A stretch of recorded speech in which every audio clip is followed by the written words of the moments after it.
Good morning cadets, जय हिंद, सत श्री अकाल, आदाब।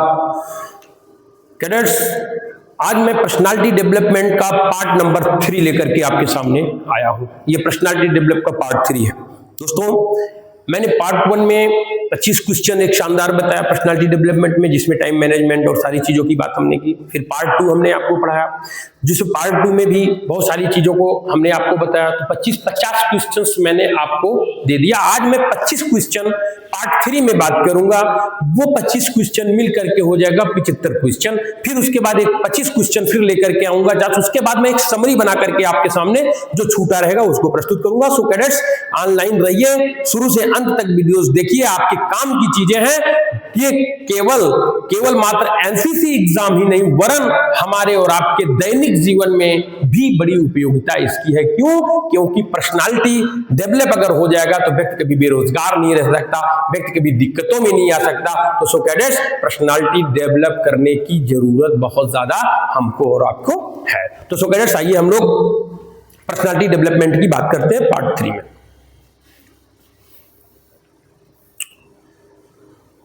हम यहां पर 25 क्वेश्चंस लेकर के आप लोगों के साथ आएंगे। हमारा पेन गुड। यहां पर हम 25 क्वेश्चंस लेके आएंगे।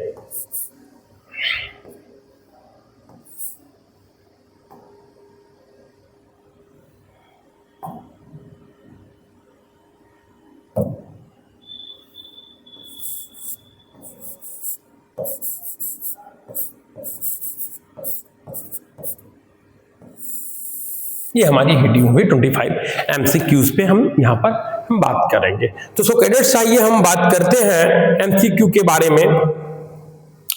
जीवन कौशल में निर्णय निर्धारण का क्या अर्थ होता है? देखिए, बहुत अच्छा क्वेश्चन है। जीवन कौशल में निर्णय निर्धारण का क्या अर्थ होता है? जीवन कौशल में निर्णय निर्धारण का क्या अर्थ होगा?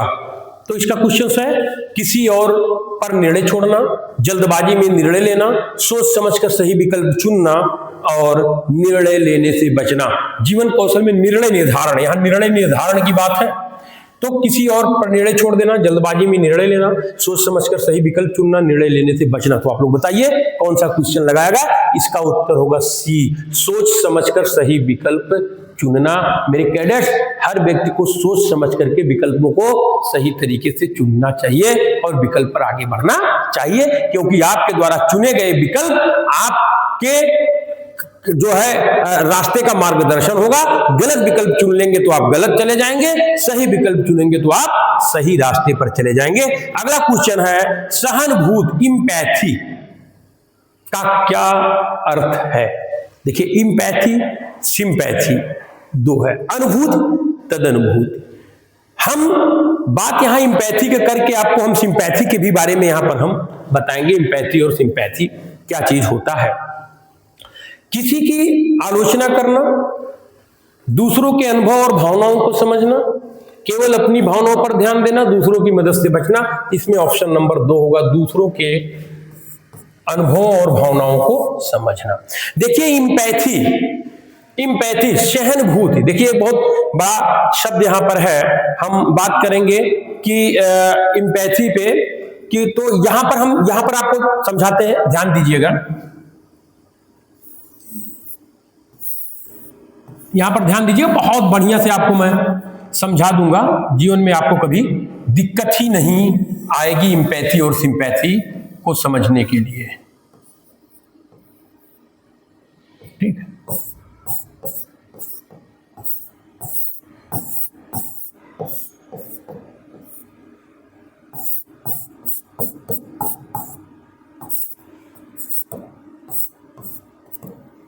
ये दो व्यक्ति हैं, यहां पर आप देखिएगा ध्यान से, ये दो व्यक्ति हैं।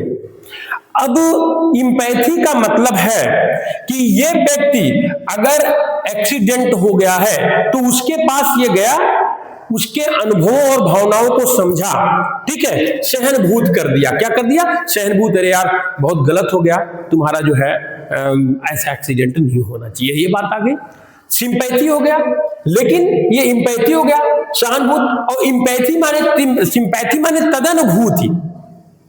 तदनुभूत, दोनों चीजें दिमाग में बनने वाली चीजें हैं, दोनों चीजों का निर्माण दिमाग में होता है। सिंपैथी का मतलब होता है स्वयं वहां पर पहुंच जाना और कहना अरे यार ये तो बहुत गड़बड़ हो गया, ऐसा नहीं होना चाहिए। लेकिन इम्पैथी होता है कि आप वहां पहुंचे, उसके दुख दर्द को समझे और आपने महसूस किया अरे यार ये कितने कष्ट में है और आपने भाव व्यक्त किया, उसको सिंपैथी बोलते हैं, सिंपैथी बोलते हैं, सहानुभूति बोलते हैं। और सिंपैथी तदनुभूत बोलते हैं कि उसके दुख दर्द को समझ करके आपने उसको सांत्वना प्रदान किया, उसको सिंपैथी करते। दोस्तों यहां पर ध्यान देना, इंपैथी और सिंपैथी दोनों माइंड में बनने वाली चीज है। इंपैथी भी दिमाग में बनता है, सिंपैथी भी दिमाग में बनता है। तो जो ज्यादा क्लोज आपके होते हैं, जिनके साथ आप जीते मरते हैं, जो हमारे बहुत अच्छे दोस्त होते हैं, उनके लिए हमको क्या होता है, सिंपैथी होती है।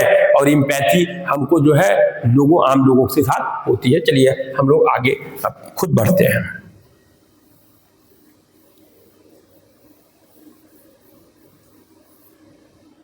चलिए आगे बढ़ा जाए। तीसरा क्वेश्चन है समय प्रबंधन, टाइम मैनेजमेंट का सबसे अच्छा उदाहरण क्या है। देखिए टाइम मैनेजमेंट से क्वेश्चंस खूब आता है ना, time management is the important topic का सबसे अच्छा उदाहरण कौन सा है। काम को टालते रहना, एक ही समय में कई काम करना, कार्यों को प्राथमिकता के अनुसार पूरा करना, देर से काम शुरू करना। टाइम मैनेजमेंट का क्या अर्थ होगा? चलिए आप लोग बताइए टाइम मैनेजमेंट का क्या अर्थ होगा। कार्यों को प्राथमिकता देना और पूरा करना। चलिए आदित्य कनौजिया जी बताएं। ठीक है, वेरी गुड। कार्यों को प्राथमिकता के अनुसार पूरा करना। अब आप चौथा क्वेश्चन आप लोग यहां पर पढ़िए। समस्या समाधान कौशल, जिसको प्रॉब्लम सॉल्विंग मेकिंग बोलते हैं। क्या बोलते हैं? प्रॉब्लम सॉल्विंग मेकिंग, ठीक है, sorry skill, problem solving skill बोलते हैं। ये हमारा चौथा क्वेश्चन है। ये किस स्थिति में काम आता है?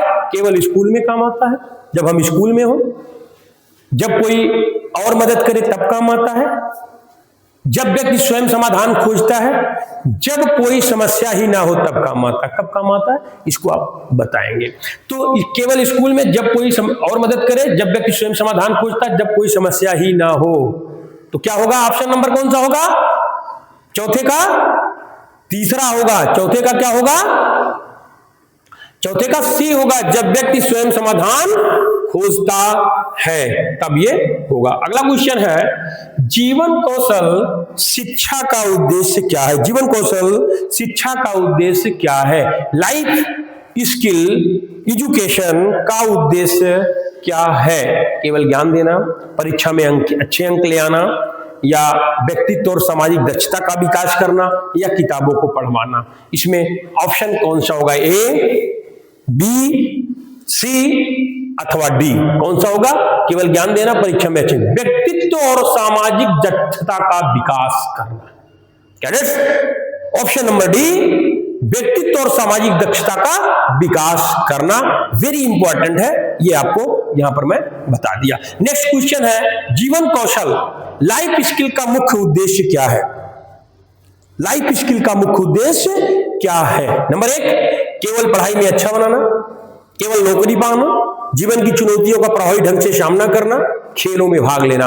क्या होगा? अब इसको आपको यहां पर ध्यान देना है क्वेश्चन नंबर 6 को। केवल नौकरी पाना? नहीं। खेलों में भाग लेना? नहीं। केवल पढ़ाई में अच्छा बनना? नहीं। जीवन की चुनौतियों को प्रभावी ढंग से बनना। पढ़ना अलग चीज है, जीवन को अच्छे से संचालित करना अलग बात है। तो कैडेट्स पढ़ाई करिए, लेकिन जीवन को संचालित भी अच्छे से करिए, ये जीवन में होना चाहिए। इसलिए मैं आपको कहता हूं कि जीवन कौशल लाइफ स्किल को आपको आगे करना है। चलिए कैडेट्स अगला क्वेश्चन है निम्न में से कौन सी जीवन कौशल नहीं है? निर्णय लेने की क्षमता, समस्या को हल करने की क्षमता, गुस्सा करना, संवाद कौशल। क्या होगा? आप लोग इसको बताइए, फिर हम आपको बता दें क्वेश्चन नंबर 7वां कौन सा होगा। ये आपको ध्यान देना है। 7वां क्वेश्चन कौन सा होगा, इसका आंसर ऑप्शन कौन सा होगा? निर्णय लेने की क्षमता, समस्या को हल करने की क्षमता, गुस्सा करना या संवाद। चलिए शिवानी आप इसको बताइए। शिवानी प्रश्न नंबर 7 का क्या उत्तर होगा? प्रश्न नंबर 7 सी शिवानी, वेरी गुड, एक्सीलेंट, बैठ जाओ, वेरी गुड, बहुत अच्छा आंसर। गुस्सा करना निम्न में कौन सी जीवन कौशल नहीं है? गुस्सा करना जीवन कौशल नहीं है, जबकि लोग गुस्सा बहुत करते हैं। कहते हैं ना कि जब गुस्सा हो तब कोई निर्णय नहीं लेना चाहिए, जब बहुत खुश हो तब कोई निर्णय नहीं लेना, कोई फैसला नहीं करना, किसी से वादा नहीं, खुशी में किसी से वादा मत करिए, नहीं तो आप कभी उसको पूरा नहीं कर पाए। और गुस्से में कोई निर्णय मत लीजिए, नहीं, वो भी गलत हो जाएगा। तो गुस्सा और खुशी दोनों में कोई कार्य नहीं करना चाहिए, धैर्य रखना चाहिए, पेशेंस रखना चाहिए। सो कैडेट्स, मेरे जीवन की ये 2 बातें अपने जीवन में जरूर याद करना कि जब कभी बहुत खुश होना तो किसी को कोई वचन मत देना, और जब आप गुस्से में होना कोई गलत निर्णय मत लेना। नेक्स्ट क्वेश्चन हम बात करते हैं प्रभावी संवाद, जिसको इफेक्टिव कम्युनिकेशन कहा जाता है, किस जीवन कौशल से जुड़ा हुआ है? देखिए, हम लोग ये पढ़ रहे हैं ना, ये हमारे जीवन के लिए बड़ा मूल्य है यार। जीवन में हम इसको पढ़ करके बहुत आगे जाते हैं, और हम सब जीवन में आगे तभी जाएंगे जब हम इस कौशल और स्किल को सही करेंगे, तब, नहीं तो नहीं कर पाएंगे।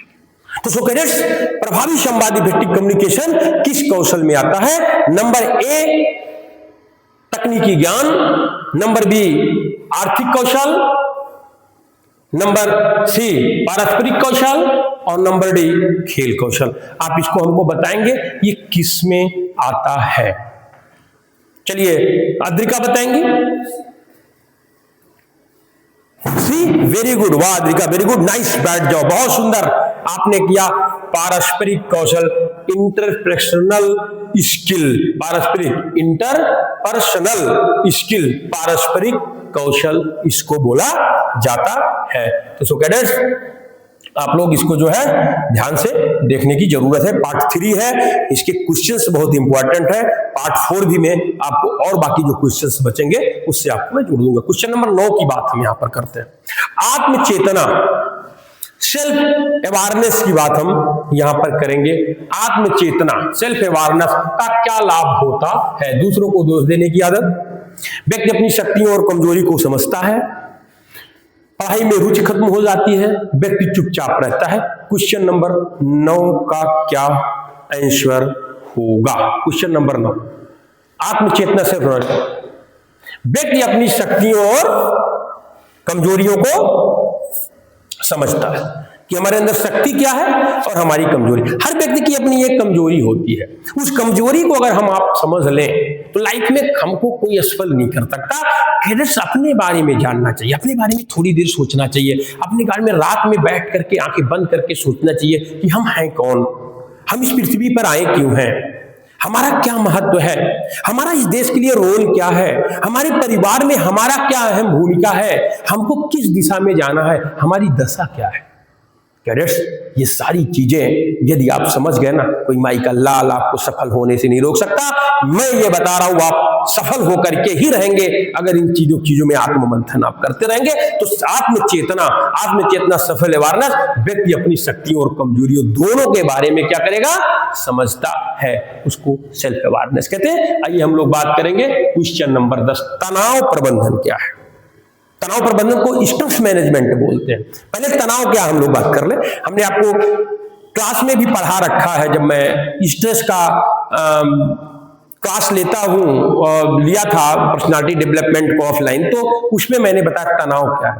तो तनाव का सीधा परिभाषा मैं आपको बताता चाहता हूं कि किसी स्थिति परिस्थिति के कारण उत्पन्न मानसिक विकार को तनाव, मानसिक विकार से होने वाली समस्या को क्या बोलते हैं? तनाव बोलते हैं। अर्थात आप और हम क्लास में बैठे हैं, आप क्लास को ठीक से पढ़ नहीं रहे हो, बार बार डिस्टर्ब कर रहे हो, मैंने आपको डांट दिया, आप डिस्टर्ब हो गए, तो आप उतने देर में तनाव में आ गए। फिर उसको कैसे करना है? कहते कॉपिंग द स्ट्रेस।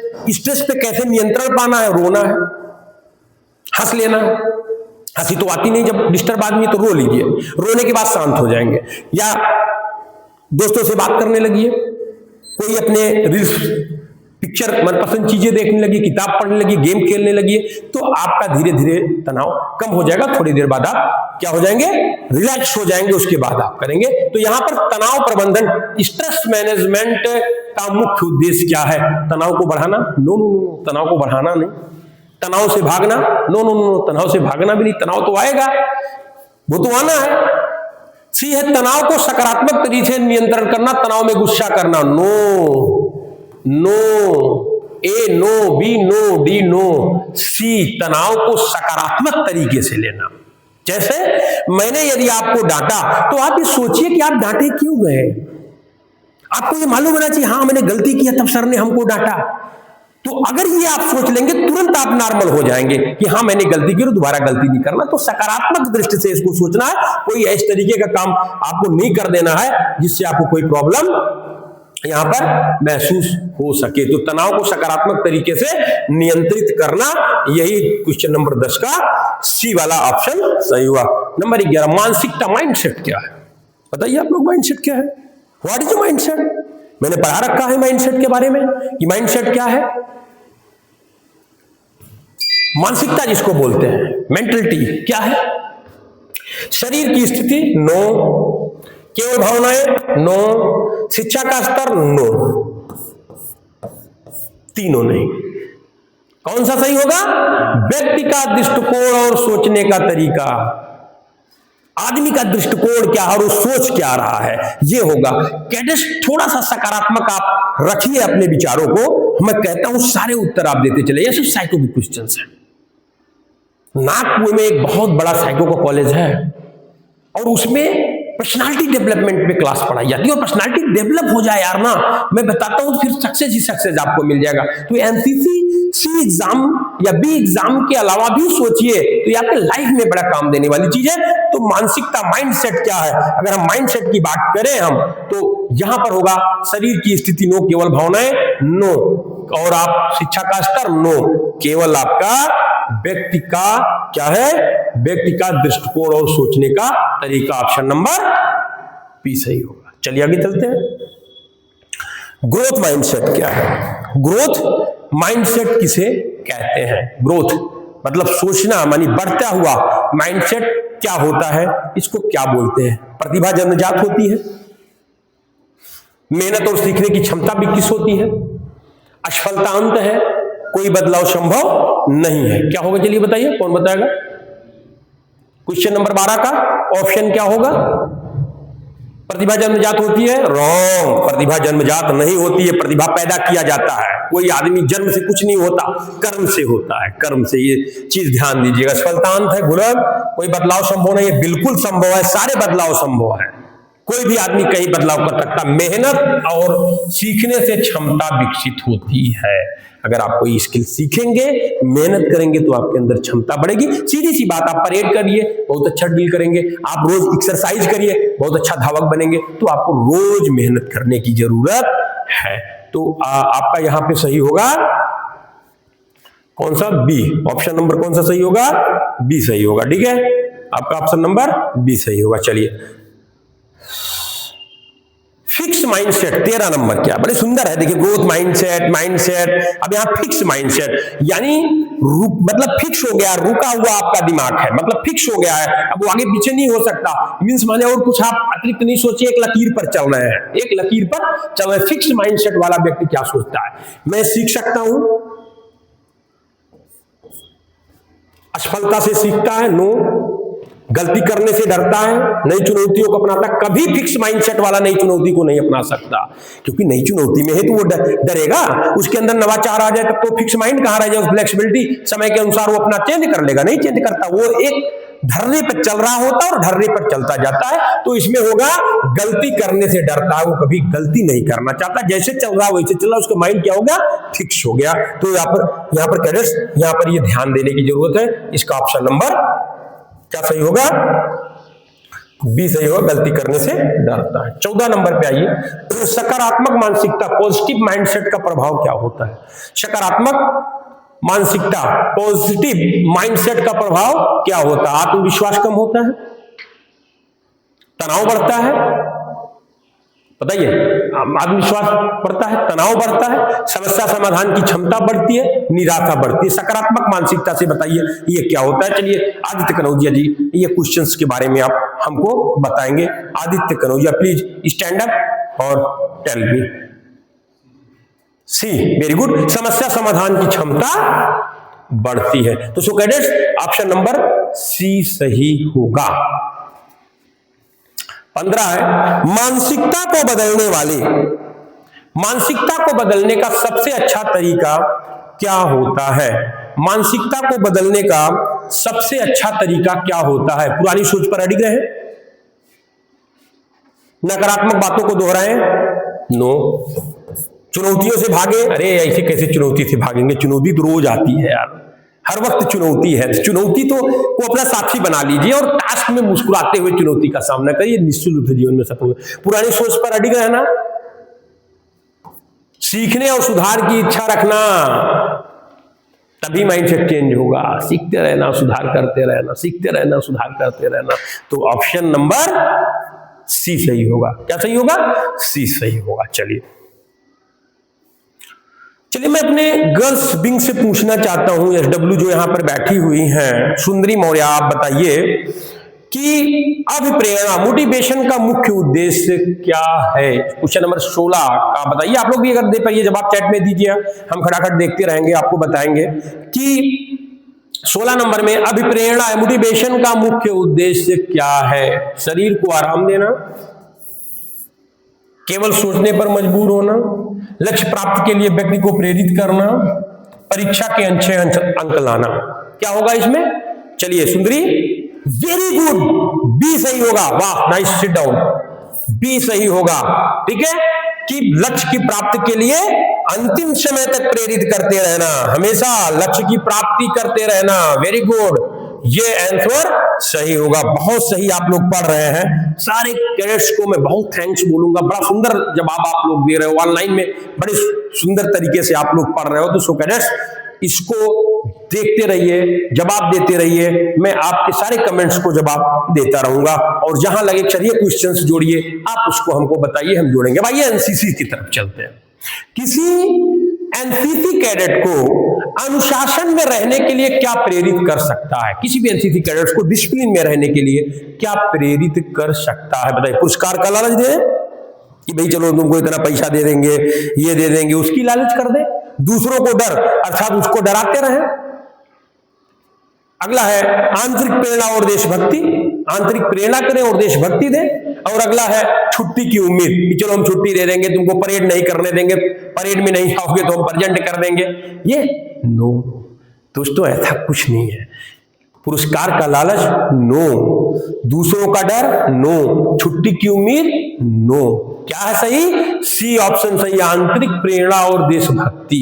उसको आंतरिक प्रेरणा दिया जाए, उसको मोटिवेट किया जाए, उसके अंदर देशभक्ति लाया जाए, उसके अंदर देश के प्रति एक भावना पैदा किया जाए, देश के प्रति प्रेम पैदा किया जाए, और उसको राष्ट्रीय एकता के बारे में बताया जाए। निश्चित रूप से वो सभ्य और अच्छा नागरिक बनेगा। दोस्तों जीवन ऐसे नहीं चलती, जीवन में दिशा और दशा का बड़ा रोल होता है यार। अगर दिशा हमारा खराब है तो दशा हमारा एकदम खराब हो जाएगा, और दशा मैंने सुधार किया है तो दिशा भी सुधर जाएगा। यदि हम दिशा और दशा दोनों में से एक चीज को दोस्तों सुधारना पड़ेगा। एक चीज सुधारेंगे, दूसरे, दोनों एक सिक्के के दो पहलू, हेड और टेल हैं। तो दिशा और दशा प्लीज सुधार लीजिए। मैं दावा करता हूं कि आपके मार्ग में असफलता कहीं आ ही नहीं सकती। तो सो कैडेट्स नेक्स्ट क्वेश्चन है, आंतरिक अभिप्रेरणा का क्या अर्थ है? आंतरिक, अंदर जो अभिप्रेरणा होती है उसका क्या अर्थ है? बाहरी इनाम के कारण काम करना, बी है डांट के डर से काम करना, सी है अपने मन की इच्छा से कार्य करना, और डी है दूसरों की नकल करना। तो कैडेट्स ए नहीं होगा, बी नहीं होगा, डी नहीं होगा, सी होगा अपने मन की इच्छा से कार्य करना। उसको क्या करते हैं? आंतरिक अभिप्रेरणा, यानी अभिप्रेरित हो रहे हैं कि हमको एक्सरसाइज करना चाहिए, हमारा स्वास्थ्य अच्छा रहेगा, हमको एक्सरसाइज करेंगे, दौड़ेंगे तो हम अग्निवीर की परीक्षा पास कर ले जाएंगे, और भी जितने फोर्सेस है उसकी परीक्षा शारीरिक पास कर ले जाएंगे, हमारा स्वास्थ्य सही रहेगा। ये हमको प्रेरित करता रहता, और देश की भक्ति की भावना भी हमको प्रेरित करती रहती। चलिए क्वेश्चन नंबर 19, जब कोई व्यक्ति ध्यान दीजिए क्वेश्चन पे। जब कोई व्यक्ति बिना किसी बाहरी दबाव के लक्ष्य की ओर बढ़ता है तो उसे क्या कहते हैं? कैडेट बताइए। बाहरी दबाव नहीं होना चाहिए और वो लक्ष्य की तरफ बढ़े, तो जब कोई कैडेट बिना बाहरी दबाव के लक्ष्य की तरफ बढ़ता है तो उसे क्या कहते हैं? क्वेश्चन नंबर 19 आप लोग बताएंगे। क्वेश्चन नंबर 19 आप लोग बताएंगे हमको। चलिए बताइए 19 का क्या होगा? वायु प्रेरणा, आंतरिक प्रेरणा, दबाव प्रेरणा और प्रेरणाहीनता। बताइए, जब व्यक्ति बिना किसी बाहरी दबाव के लक्ष्य ओर बढ़ता है तो उसको क्या बोलते हैं? चलिए 1 मिनट गर्ल्स, चलिए खड़ी हो जाओ। मोनिका तुम बताओ। गुड, क्या होगा? Good, B, nice. आंतरिक प्रेरणा बोलते हैं। क्या बोलते हैं? आंतरिक प्रेरणा। क्या बोलते हैं? आंतरिक प्रेरणा बोलते हैं। गुड, बहुत सुंदर। नेक्स्ट है, अगला क्वेश्चन है कि प्रेरणा का मुख्य स्रोत क्या हो सकता है एनसीसी के दृष्टि से? एनसीसी की दृष्टि से प्रेरणा का मुख्य स्रोत क्या हो सकता है? तो एनसीसी की दृष्टि से प्रेरणा का मुख्य स्रोत सिनेमा, टेलीविजन, वीडियो गेम, प्रशिक्षण और देशभक्ति की भावना। सिनेमा नो, फिल्म नो, बताते रहिए, चैट करते रहिए। Good. Television no, video game no. क्या है? प्रशिक्षक और देशभक्ति की भावना। ठीक है, प्रशिक्षक व देशभक्ति की भावना या प्रशिक्षण अथवा देशभक्ति की भावना की बात हम यहां पर करेंगे। तो क्या होगा? ऑप्शन नंबर सी सही होगा। क्या सही होगा? ऑप्शन नंबर सी सही होगा। कैडेट्स एकदम डटे रहिए और निश्चित रूप से अच्छे क्वेश्चंस हैं, उसको एक बार और शाम को पढ़ लीजिएगा, सो आपका बहुत अच्छा हो जाएगा।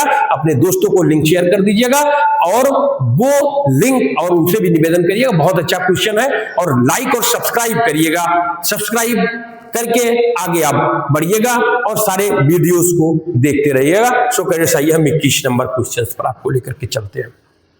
21 नंबर क्वेश्चन कहता है, एक प्रेरित कैडेट की क्या विशेषता होनी चाहिए? प्रेरित यानी मोटिवेट जो कैडेट होते हैं उनकी क्या विशेषता होती है? सो कैडेट्स आप इसका उत्तर हमको बताइए। ऑप्शन नंबर 1 होगा, वह आदेशों की अवहेलना करता है, वह टालमटोल करता है, वह उत्साहपूर्वक अपने कर्तव्यों का पालन करता हुआ हमेशा दूसरों पर निर्भर रहता। गलत। मोटिवेटेड अगर है वो, मोटिवेटेड गलत। टालमटोल करता है, गलत। वह आदेशों की अवहेलना करता है, गलत।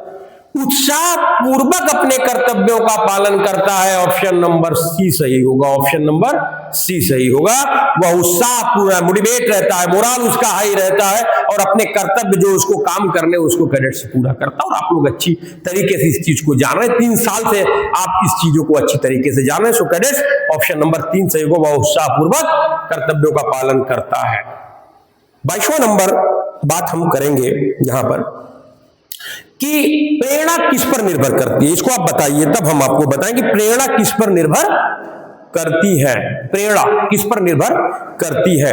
केवल मौसम पर निर्भर करती है, व्यक्ति के मोबाइल पर निर्भर करती है, भोजन की मात्रा पर निर्भर करती है, व्यक्ति की जरूरतों, इच्छाओं और लक्ष्यों पर। व्यक्ति की जरूरत क्या है, उसकी इच्छा है क्या, और उसकी लक्ष्य क्या है?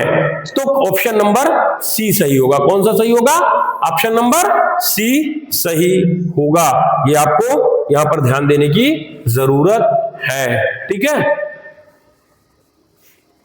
ऑप्शन नंबर सी सही होगा। ठीक है, तो हम सी पे टिक करते हैं, आप सी को लॉक करें। अगला क्वेश्चन है, कौन सा कथन प्रेरणा को सही रूप से दर्शाता है? कौन सा कथन प्रेरणा को सही रूप से मोटिवेट को दर्शाता है? बिना कारण कार्य करना, केवल आराम करना और डर के कारण काम करना, कार्य में रुचि और उद्देश्य का होना। क्या कह रहा है आप लोग बताइए। क्वेश्चन नंबर 23 का उत्तर दीजिए कि कार्य में रुचि और उद्देश्य का होना। अगर कार्य करने में रुचि है, इंटरेस्ट है और कार्य करने का उद्देश्य है तो आप सफल होंगे। और व्यक्ति को सफल होना चाहिए और व्यक्ति को कार्य करना चाहिए। तो ये ऑप्शन नंबर बी सही होगा।